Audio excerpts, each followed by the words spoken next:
올해 2026년 들어서면서 미국 연준이 금리를 3%대 초반까지 확 낮췄죠. 그동안 꽁꽁 얼어붙었던 자본시장이 녹기 시작하면서 돈이 가장 많이 필요한 바이오텍 섹터에 드디어 훈풍이 불고 있습니다. 이 타이밍에 우리가 론지베론이라는 기업을 완전히 새롭게 평가해야 할 이유가 생겼거든요. 핵심 물가 지표인 PCE도 2% 초반으로 딱 안착하면서 시장의 돈이 다시 위험 자산 쪽으로 쏠리고 있어요. 작년까지만 해도 싹 말랐던 바이오 기업들의 상장이 지금 30건 가까이 줄을 서고 있을 정도로 투자 심리가 확 살아나는 중입니다. 여기서 론지베론이 가진 진짜 무기, 라로메스트로셀이라는 핵심 플랫폼을 봐야 해요. 이게 젊은 기증자의 골수에서 뽑아낸 줄기세포인데 몸속에서 염증도 잡고 혈관도 재생시키는 일타사피의 다기능 해결사 역할을 톡톡히 해냅니다. 더 재밌는 건 이게 환자 본인의 세포를 배양하는 게 아니라 타인의 세포를 쓰는 기성품 방식이라는 거예요. 마치 우리가 편의점에서 도시락을 바로 사 먹는 것처럼 대량으로 찍어내서 환자한테 즉시 투여할 수 있으니까 상업적으로 엄청난 확장성을 가지게 되는 거죠. 이게 얼마나 대단하냐면 좌심성 저형성 증후군이라는 치명적인 심장병 임상 일상에서 진짜 기적이 일어났어요. 치료받은 아기 10명 전원이 5년이 지나도록 심장 이식 한 번 없이 100% 생존율을 기록했는데 과거 대조군 생존율이 83%였던 걸 생각하면 유료계가 발칵 뒤집힐 만한 수치입니다. 원래 이 병이 좌심실이 없어서 우심실 혼자 온몸에 피를 다 돌려야 하거든요. 론지베론은 두 번째 수술을 할 때 이 라로메스트로셀을 심장벽에 직접 찔러 넣어서 지쳐 쓰러져가는 우심실 근육에 말 그대로 심폐소생술을 해버리는 겁니다. 이제 진짜 중요한 타이밍이 다가오고 있는데 올해 2026년 3분기에 40명 대상으로 한 임상이 비상 결과가 곧 나옵니다. FDA가 이 결과만 좋게 나오면 추가 임상 없이 바로 판매 허가 신청을 할 수 있게 아예 고속도로를 뚫어준 상태예요. 이 약이 노인성 노쇠증에도 효과가 엄청납니다. 140명 넘게 참여한 임상에서 약을 투여받은 분들이 9개월 뒤에 가짜 약을 맞은 분들보다 무려 63m를 더 걸어갔거든요. 거동이 불편한 어르신들에게는 동네 산책 범위가 확 넓어지는 삶의 질이 완전히 달라지는 진짜 유의미한 결과죠. 게다가 투여하기 전에 누가 약효를 잘 받을지 미리 알아내는 기술까지 찾아냈어요. TI-1라는 혈관 수용체가 줄어드는 걸 보고 치료 반응을 예측하는 건데 이게 바로 요즘 제약업계에서 가장 열광하는 정밀 의료의 핵심입니다. 치매 치료제 시장에서도 기존 약들의 가장 큰 문제가 뇌가 붓거나 피가 나는 부작용이잖아요. 그런데 라로메스트로셀은 임상에서 이런 무서운 부작용이 단 한 건도 안 나왔을 정도로 안전성 면에서 완전히 새로운 차원의 청정 치료제로 주목받고 있습니다. 실제로 MRI를 찍어봤더니 기억력을 담당하는 뇌 부위가 쪼그라드는 걸 엄청나게 막아줬어요. 뇌세포가 계속 파괴되면서 브레이크가 고장난 상태였는데 줄기세포가 들어가서 아주 강력하게 제동을 걸어준 셈입니다. 이런 압도적인 결과들을 보니까 FDA도 가만히 있지 않고 첨단 재생의료 치료제, 즉 RMAT 지정을 딱 내려줬죠. 이건 개발 과정 내내 FDA랑 수시로 소통하면서 남들보다 먼저 심사받을 수 있는 일종의 VIP 프리패스 권한을 얻은 겁니다. 론지베론의 행보는 여기서 끝이 아닌 게 소아 확장성 심근병증 쪽에서도 바로 임상 이상에 진입할 수 있게 승인을 받아냈어요. 희귀소아 심장질환 쪽에서는 감히 범접할 수 없는 독보적인 파이프라인 제국을 세우고 있는 상황입니다. 회사를 이끄는 스티븐 윌러드 CEO도 보통 내공이 아닙니다.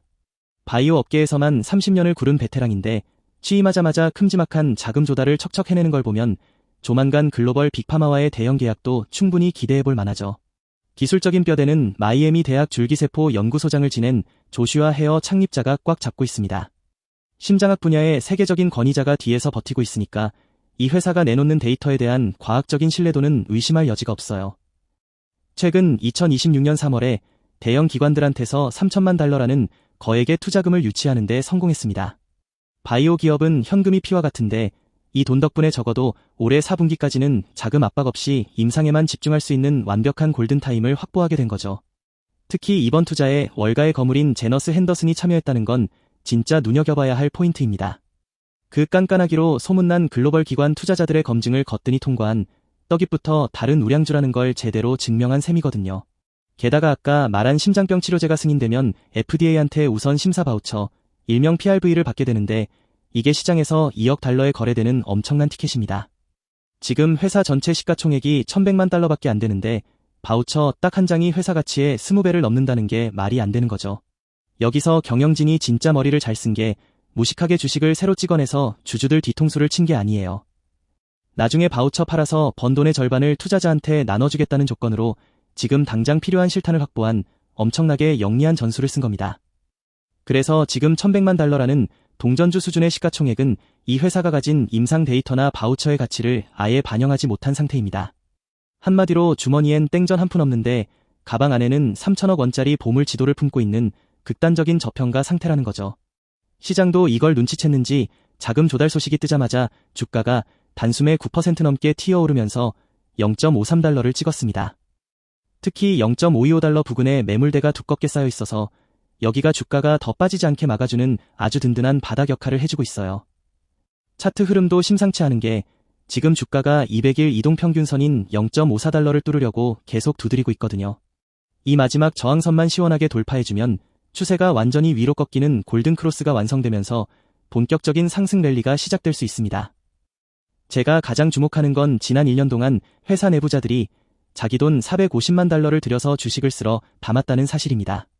원래 회사 돌아가는 꼴을 제일 잘하는 게 내부자들인데 이 사람들이 지갑을 열었다는 건 앞으로 나올 결과에 대한 가장 확실한 스포일러나 다름없죠. 게다가 지금 유통주식의 7% 넘게 공매도가 잔뜩 쌓여있는 상황이에요. 만약 3분기에 임상 데이터가 대박이 나면 공매도 쳤던 세력들이 눈물을 머금고 시장가로 주식을 되사야 하는 숏스퀴즈가 터지면서 주가가 말 그대로 로켓처럼 날아갈 수 있습니다. 월가 애널리스트들도 평균 목표가를 $7로 잡으면서 지금보다 1200%나 더 오를 수 있다고 보고 있습니다. 가장 높게 부른 사람은 무려 $10를 제시했는데 이건 론지베론이 단순히 몇십 % 오를 주식이 아니라 아예 기업의 체급 자체가 달라지는 퀀텀 점프를 할 거라 보는 거죠. 글로벌 시장 진출 준비도 착실히 하고 있는데 일본에서 줄기세포 역가 측정에 대한 핵심 특허를 2041년까지 확보해뒀습니다. 아시아 시장에 진출할 때 다른 경쟁사들이 함부로 베끼지 못하게 아주 높고 단단한 방어벽을 미리 쳐둔 겁니다. 물론 우리가 냉정하게 봐야 할 리스크도 분명히 존재합니다. 바이오텍 투자가 늘 그렇듯 만약 심장병 임상 결과가 시장 기대치를 밑돈다면 지금까지 이야기한 기업 가치가 순식간에 먼지처럼 사라질 수 있는 전형적인 하이 리스크 하이 리턴 구간에 서 있어요. $3,000만 수혈받긴 했지만 약을 만들어서 진짜 시장에 내다 팔 때까지는 돈이 더 들어갈 수도 있습니다. 혹시라도 나중에 유상증자를 하거나 주식으로 전환되는 사채 물량이 쏟아지면 내 주식의 가치가 떨어지는 희석 리스크는 항상 열어두고 봐야 합니다. 결국 론지베로는 그저 그런 벤처 기업으로 남느냐 아니면 글로벌 재생의료 시장의 판도를 바꾸는 거물로 크느냐의 진짜 마지막 분수령에 와 있습니다. 2026년 하반기 신약 허가 신청이라는 심판의 날이 이 회사의 운명을 완벽하게 갈라놓을 겁니다. 그래서 지금의 이 말도 안 되는 저평가 구간은 임상 결과를 기다리는 야수의 심장을 가진 분들에게는 바이오 투자 역사에 남을 기회가 될 수 있습니다. 다만 항상 최악의 경우를 대비해서 몰빵은 절대 피하시고 본인의 포트폴리오 안에서 감당할 수 있는 비중만 담는 철저한 분산 투자는 선택이 아닌 필수입니다.